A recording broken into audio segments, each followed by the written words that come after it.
Hey everyone, today I'll be talking about a sensitive topic for me.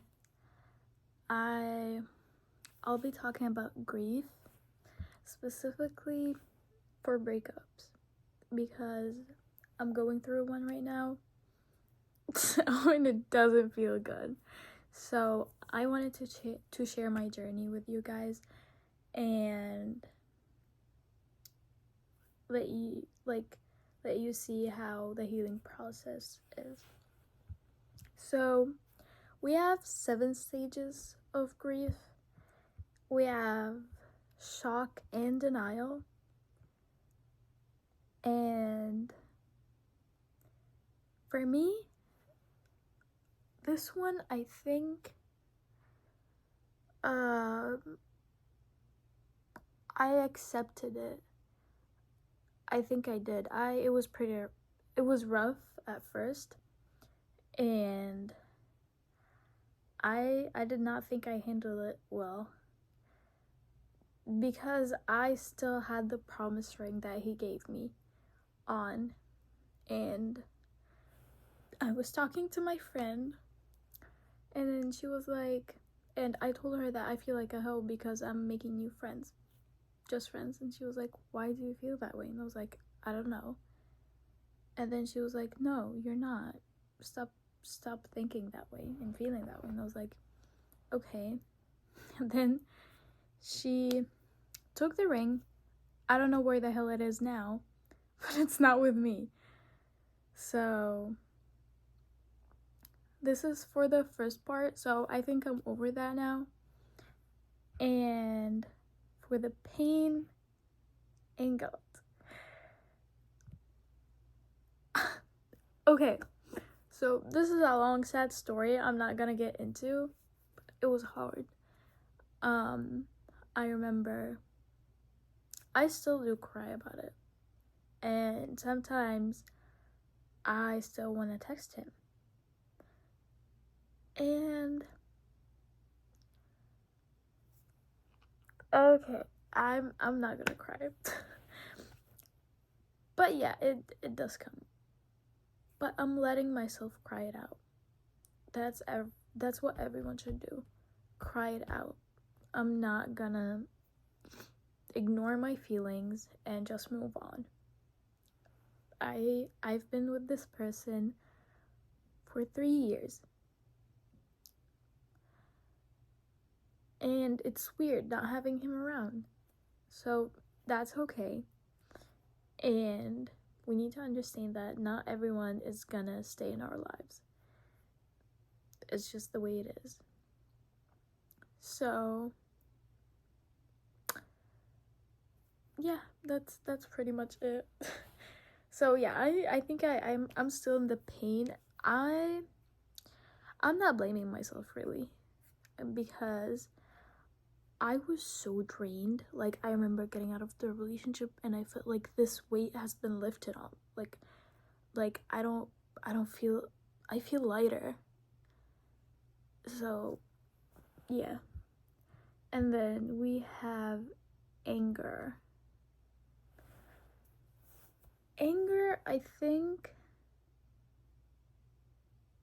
So let's run it down like really fast.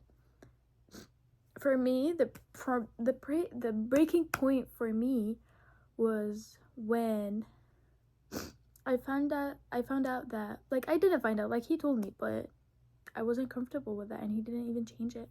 He had traveled on a road trip with his sister and her friends, and I wasn't okay with that. I wasn't at all. And then I was like, okay, this better be worth it, because our relationship is basically done. Like, I'm done. He was like, well, you talked to this guy. And I was like, you know what? I don't care. At this point. I really don't fucking care. Because mind you, I was talking to a guy, but I wasn't like, it was something stupid I shouldn't have done. And I take full accountability of that. But he had the decision to either forgive me and move on or not and just break up. He had that. he had that right. Like, he could have done that. But no. Instead, he chose to stay with me, make me feel terrible about it, and then bring it up in every argument that we had. So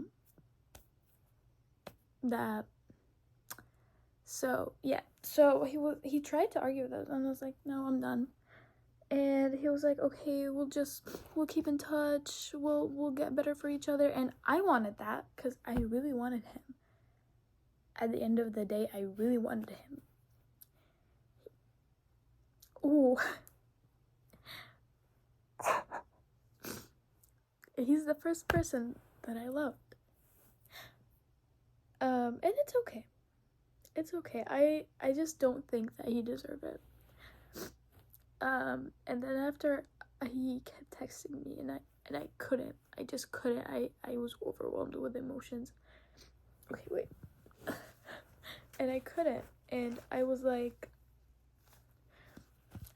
I can't. And I blocked him on everything because I needed space, and he didn't give me space. Then a week later, I think, or before, after I blocked him, he went and sent me like this whole big ass paragraph, taller than him, mind you, talking about how shitty of a person I am, and that I don't deserve anything he did for me. What the fuck did you do for me? Tell me about it, because I have stuff I did for you too. Be a man and fucking tell me about it. Because I know what he did was the bare fucking minimum. And you don't go around saying you did stuff for people, because that's what you should have done, because we were in a relationship, and I probably did the same thing, just in different fonts. But you get the idea. And yeah, so wow, 7 minutes already. Yay. So I was like, damn. And then to find out later on, like, I had a suspicion that he was talking to this girl on the trip. But yeah, they posted a TikTok, and he wanted me to see it. Because apparently no one saw it except me, so yeah, hooray. So yeah, because I already knew, so I wasn't shocked. But yeah, and then he's saying I'm a hoe.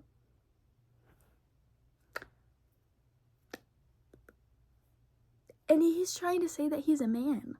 Like, how are you a man with the... Anyways, so depression and loneliness. You'll definitely feel that. Like the emptiness, like the presence of someone not being there, it will hit, and it will hit hard. Like, some days I just wake up and I'm like, I want to call him. I just want to hear his voice. That's all I want. I want to hear his voice again. But at the end of the day, you have to remind yourself that you left for a reason.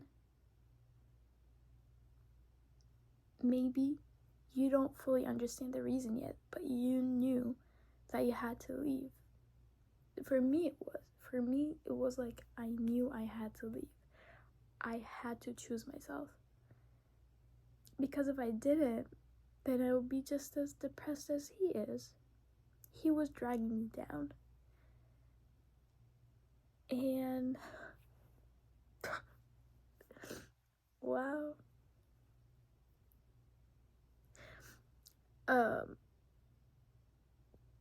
Yeah, but I'm not lonely.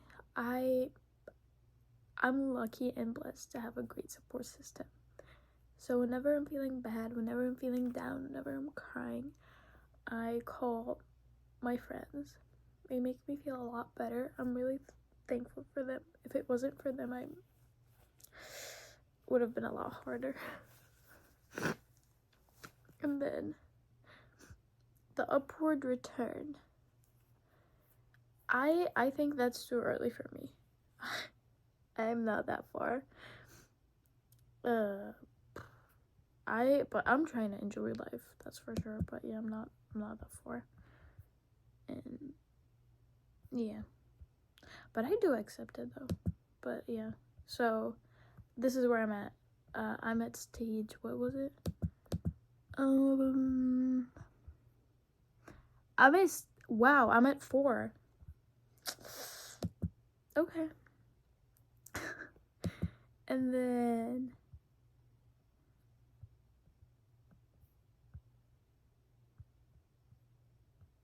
okay, let's talk about why.